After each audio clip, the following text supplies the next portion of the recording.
আসসালামু আলাইকুম অনার্স পরীক্ষার্থীরা আজকে দুপুর ৪টা বাজে রিলিজ স্লিপ পাবলিশ করবে এবং যারা জাতীয় বিশ্ববিদ্যালয়ে ইতিমধ্যে কোনো সাবজেক্ট পাননি তারা সকলে রিলিজ স্লিপে আবেদন করবেন, ঠিক না? তো আবেদন করার আগে আজকে আমি আপনাদেরকে ৬৪টা জেলা আপডেট দিব। ৬৪টা জেলার মধ্যে আপনাদের জিপিএ অনুযায়ী আপনাদের কোন কোন কলেজে আবেদন করা উচিত সেই সম্পর্কে আজকে বিস্তারিত আলোচনা করব। তো ভিডিওটা একটা সেকেন্ড স্কিপ করবে না, সম্পূর্ণ ভিডিওটা দেখবেন, ঠিক আছে? তো সর্বপ্রথমে আমি আপনাদের একটা কথাই বলে রাখি, যাদের জিপিএ এসএসসি এবং ইন্টার অর্থাৎ দুইটা মিলে যাদের জিপিএ 9 পয়েন্ট প্লাস অর্থাৎ 9.20, 9.30, 9.50 এইসব শিক্ষার্থীরা এই জেলাভিত্তিক কলেজগুলোতে আবেদন করবেন, যেই লিস্টগুলো আমি আপনাদের এখন দিচ্ছি, ঠিক আছে? তো প্রথমেই দেখেন ঢাকা বিভাগের মধ্যে এই সব জেলা রয়েছে এবং এই জেলার মধ্যে কোন কোন কলেজটা বেশি সুপরিচিত, বেশি ফেমাস, ওই কলেজগুলোতে আপনারা আবেদন করতে পারেন। অর্থাৎ এই কলেজগুলো আপনার রিলিজ স্লিপে 1 নম্বরে আবেদন করবেন, ঠিক আছে? যেমন ঢাকার মধ্যে রয়েছে Dhaka city college, Tejgaon college, Lalmatia মহিলা কলেজ, হাবিবুল্লাহ বাহার কলেজ। গাজীপুরের মধ্যে রয়েছে নারায়ণগঞ্জ সরকারি তুলারাম কলেজ, সরকারি করটিয়া কলেজ। অর্থাৎ এখানে পাশে জেলার নাম লেখা আছে এবং প্রত্যেকটা জেলার সরকারি কলেজগুলোর নাম লেখা আছে এবং প্রত্যেকটা সুপরিচিত কলেজ, ঠিক আছে? তারপরে দেখেন চট্টগ্রাম বিভাগের মধ্যে রয়েছে এই সকল কলেজগুলো আপনারা আবেদন করতে পারেন। অবশ্যই আপনাদের জিপিএ কিন্তু দুইটা মিলে 9 পয়েন্ট হওয়া লাগবে। এই কলেজগুলো হচ্ছে 9 পয়েন্ট যাদের, তাদের জন্য, ঠিক আছে? এরপরে দেখেন রাজশাহী বিভাগের মধ্যে রয়েছে রাজশাহী, বগুড়া, পাবনা, সিরাজগঞ্জ, নাটোর, নওগাঁ এইসব জেলার সরকারি কলেজগুলোর নাম রয়েছে। এখানে শুধু আপনারা সরকারি কলেজ নামগুলোই পাবেন, ঠিক আছে? বেসরকারি কলেজের ভিডিও এটার মধ্যে নাই, ওকে? সরকারি কলেজ কোনগুলোতে আবেদন করা উচিত সেই সম্পর্কে আজকে বিস্তারিত আলোচনা করছি, ঠিক আছে? তারপরে দেখেন খুলনা বিভাগের মধ্যে রয়েছে খুলনা, যশোর, কুষ্টিয়া, সাতক্ষীরা, বাগেরহাট, ঝিনাইদহ প্রত্যেকটা জেলার সরকারি কলেজের নাম রয়েছে, ঠিক আছে? এরপরে দেখেন বরিশাল বিভাগের মধ্যে 4টি জেলা রয়েছে, 4টি জেলার সরকারি কলেজের নাম রয়েছে। এই প্রত্যেকটা কলেজ অনেক সুপরিচিত, ঠিক আছে? তারপরে দেখেন সিলেট জেলার মধ্যে রয়েছে, আপনারা চাইলে এইসব কলেজে আবেদন করতে পারেন যাদের জিপিএ দুইটা মিলে 9 পয়েন্ট প্লাস, ঠিক আছে? এরপরে দেখেন রংপুর বিভাগেটা রয়েছে, রংপুর বিভাগের সবচেয়ে সুপরিচিত কলেজ আছে কারমাইকেল কলেজ, দিনাজপুর সরকারি কলেজ, গাইবান্ধা সরকারি কলেজ, কুড়িগ্রাম সরকারি কলেজ, নীলফামারী সরকারি কলেজ। অর্থাৎ এইসব কলেজগুলোতে আপনারা আবেদন করতে পারেন যদি আপনার জিপিএ দুইটা মিলে 9 পয়েন্ট হয়, ঠিক আছে? এরপরে দেখেন ময়মনসিংহ বিভাগেরটা রয়েছে, ময়মনসিংহ আনন্দমোহন কলেজ, মমিনুন্নেসা সরকারি কলেজ। প্রত্যেকটা খুবই গুরুত্বপূর্ণ এবং সবচেয়ে ফেমাস কলেজ, ঠিক আছে? এখানে মমিনুন্নেসা হচ্ছে মেয়েদের জন্য, ঠিক আছে? তারপর জামালপুর রয়েছে নেত্রকোনা, শেরপুর। তো এই গেল আপনাদের সরকারি কলেজ, জেলাভিত্তিক কলেজের তালিকা, ঠিক আছে? এই সব কলেজে একমাত্র যাদের জিপিএ দুইটা মিলে 9 পয়েন্ট প্লাস তারা আবেদন করবেন, ঠিক আছে? এরপরে চলে যায় যাদের জিপিএ 9 পয়েন্টের কম, অর্থাৎ যাদের জিপিএ 7 পয়েন্ট থেকে 8 পয়েন্ট, ঠিক আছে? অর্থাৎ দুইটা মিলে 7 পয়েন্ট কিংবা 8 পয়েন্ট, তারা এই উপজেলা ভিত্তিক কলেজগুলোতে আবেদন করতে পারেন, ঠিক আছে? যেমন ঢাকা জেলার মধ্যে দেখেন ঢাকা জেলার মধ্যে কী কী উপজেলা রয়েছে, সেই উপজেলার যে ফেমাস কলেজগুলো আমি ওই নামগুলো এখানে লিস্ট করেছি। দেখেন সাভার জেলার মধ্যে রয়েছে সাভার সরকারি কলেজ, ধামরাইয়ের মধ্যে ধামরাই সরকারি কলেজ, কোলাইকোরের মধ্যে রয়েছে জাতীয় পিতা বঙ্গবন্ধু সরকারি কলেজ। অর্থাৎ এখানে একটা লিস্ট রয়েছে, প্রত্যেকটা উপজেলার নাম রয়েছে এবং সেই উপজেলার মধ্যে কোন কোন কলেজ ফেমাস সেই কলেজের নামগুলো এখানে রয়েছে, ঠিক আছে? আপনারা চাইলে এইসব কলেজে আবেদন করতে পারেন যদি আপনাদের জিপিএ দুইটা মিলে 7 কিংবা 8 পয়েন্ট হয়, ঠিক আছে? এইসব কলেজগুলো আপনারা লিস্টের 1 নম্বরে রাখবেন।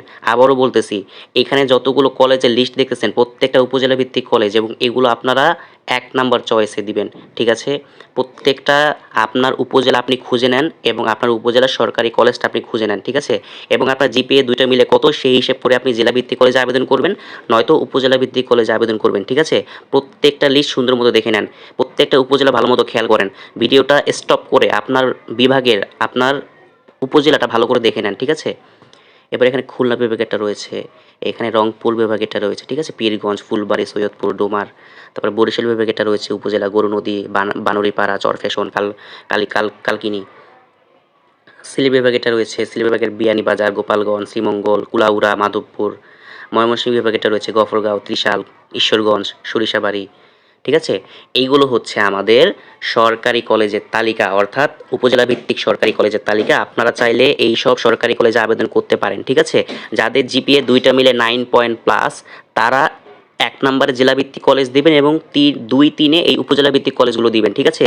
আর যাদের জিপিএ দুইটা মিলে 7, 8 তারা হচ্ছে শুধু উপজেলা ভিত্তিক কলেজে আবেদন করবেন, ঠিক আছে?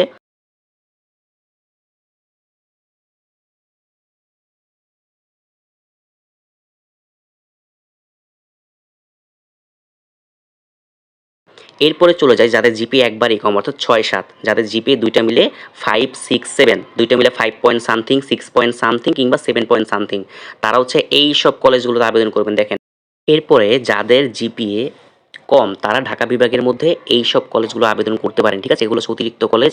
আপনার উপজেলার কাছাকাছি কোন কলেজটা হয় আপনারা ওই কলেজে আবেদন করতে পারেন, ঠিক আছে? যাদের জিপিএ 5, 6, 7 তারা, এগুলো হচ্ছে অতিরিক্ত কলেজ। যেমন সরকারি হাজী এবি কলেজ, সন্দ্বীপ, চট্টগ্রাম, গাছবাড়িয়া সরকারি কলেজ। অর্থাৎ এইসব কলেজ হচ্ছে আপনাদের একটু কম স্ট্যান্ডার্ড, মানে একটু কম সুপরিচিত, ঠিক আছে?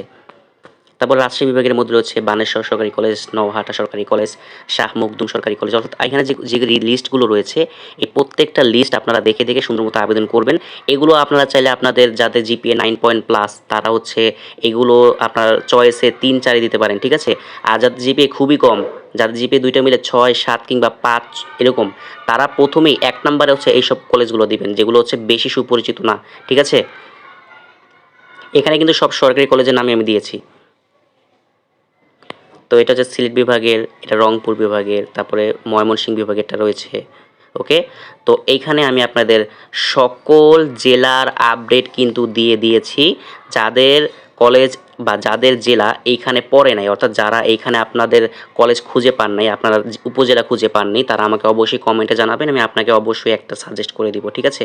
এখানে জিপিএ ভিত্তিক আমি সুন্দর মতো বলে দিয়েছি যাদের 9 পয়েন্ট তাদের কোন কোন কলেজে আবেদন করা উচিত, যাদের 6, 7, যাদের 8 তাদের কোন কোন কলেজে আবেদন করা উচিত, এবং যাদের জিপিএ খুবই কম তাদের কোন কোন কলেজে আবেদন করা উচিত, আমি প্রত্যেকটা কিন্তু আপডেট এখানে দিয়ে দিয়েছি, ঠিক আছে।